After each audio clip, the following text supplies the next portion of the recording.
కాకినాడలో పేదల ఇళ్ల స్థలాల అంశం వివాదాస్పదంగా మారింది. ఇళ్ల స్థలాలను వెనక్కి తీసుకోవద్దంటూ లబ్ధిదారులు ఆందోళనకు దిగారు. జగ్గంపేట పరిధిలోని డ్రైవర్ కాలనీ బాధితులు ఆంధ్రప్రదేశ్ రైతు కూలీ సంఘం ఆధ్వర్యంలో కాకినాడ కలెక్టరేట్ వద్ద ధర్నా నిర్వహించారు. అనంతరం కలెక్టర్కు వినతి పత్రం సమర్పించారు. ఈ నిరసనకు మాజీ మంత్రి తోట నరసింహం మద్దతు తెలుపుతూ బాధితుల తరఫున అధికారులతో చర్చించారు.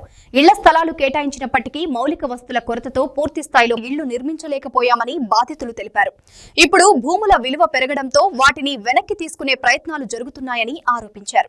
ప్రభుత్వం తమకిచ్చిన స్థలాలను ఇళ్ల స్థలాలను ప్రభుత్వం వెనక్కి తీసుకోవడాన్ని నిరసిస్తూ మరి జగ్గంపేట పంచాయతీ పరిధిలో ఉన్నటువంటి లబ్ధిదారులు పేదలు నేడు ఈ కలెక్టరేట్ దగ్గరకు వచ్చి నిరసన వ్యక్తం చేస్తూ ఉన్నారు.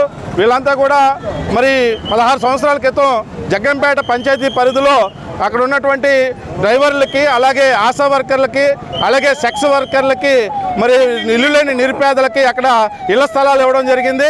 ఆ ఇళ్ల స్థలాలు ఇచ్చారు కానీ అక్కడ ఎటువంటి మౌలిక వసతులు లేక, కరెంటు సౌకర్యం కూడా లేక అక్కడ కట్టుకోవడంలో కొంచెం ఆలస్యం అయ్యడం మాట వాస్తవమే.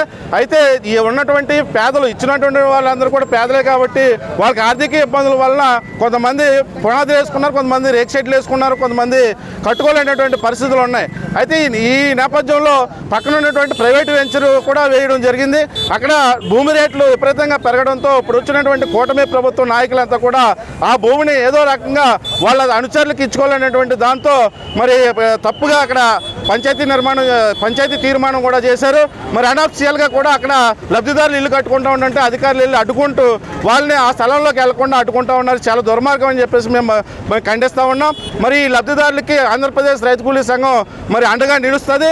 మరి అక్కడ ఉన్నటువంటి లబ్ధిదారులకి మరి మౌలిక వసతులు కల్పించాలి, అక్కడ ఇల్లు కట్టుకునే అవకాశం కల్పించాలి, అక్కడ ఇంకా ఉన్నటువంటి వారికి పట్టాలు కూడా ఇచ్చి ఆ కాలనీని మరి మౌలిక వసతులు కల్పించి డెవలప్ చేయాలని చెప్పి ఈ సందర్భంగా మేము కోరుతూ ఉన్నాం.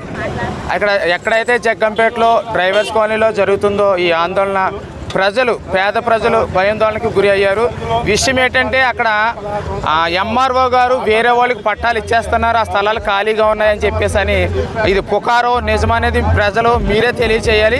అలా జరిగింది, అలా తెలిసింది కాబట్టి నేను బాబు నాకున్న స్థలం ఒకటే, ఇది కాపాడుకోవాలని చెప్పేసి నేను అక్కడికి వెళ్ళడం జరిగింది. వెళ్ళిన తర్వాత ఏం జరిగిందంటే అక్కడ విఆర్ఓ గారు వచ్చారు. విఆర్ఓ గారు వచ్చి ఆఫ్ చేయడం వల్ల నన్ను చూసి ఇంకా ఉన్న పేద ప్రజలందరూ భయాందోళనకు గురయ్యి అందరూ కూడా మా స్థలాలు ఎవరైనా తీసేసుకుంటున్నారేమో అని చెప్పేసి అందరూ కూడా అక్కడ భయాందోళనకు గురయ్యి ధర్నా చేయడం జరిగింది. వాస్తవం ఏంటంటే ఎప్పుడు కూడా జ్యోతుల నెహ్రూ గారు ఎవరికి అన్యాయం చేయలేదు, చేయబోరు కూడా వారు. కానీ ఎటువంటి ఆయన పేరంటే పేద ప్రజలకు దాన ధర్మాలు చేసే గొప్ప వ్యక్తి ఆయన. కానీ ఏంటంటే కొంతమంది పుకార్లు పుట్టించడం వల్ల ఇంత రచ్చ జరిగింది. ఈ రచ్చను ఏంటంటే ఆపే ప్రయత్నం చేయకపోయారు కొంతమంది. దీన్ని ఇంకా ఉద్రిక్తి చేస్తున్నారు. కానీ వాస్తవం ఏంటంటే ఎప్పుడు కూడా జ్యోతుల నెహ్రూ గారు టీడీపీ పార్టీ ఎప్పుడు ఎవరికి ద్రోహం చేయరు కూడా. మాకు ఖచ్చితంగా న్యాయం చేస్తారు, మా స్థలాల్లో మమ్మల్ని ఉంచుతారని చెప్పి కూడా మాట ఇచ్చారు.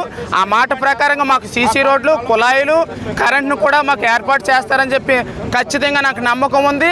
నెహ్రూ గారు అంటే మాకు చాలా గౌరవం. నేను ఖచ్చితంగా ఏంటంటే కూటమి ప్రభుత్వానికి నేను వ్యతిరేకం అయితే కాదు, నా ప్రాణం పోయేదాకా కూడా బీజేపీ పార్టీలో ఉంటా, బీజేపీకే చచ్చిపోతా, బీజేపీ కోసం నేను ఒక హిందూ యుక్తివాదిగా.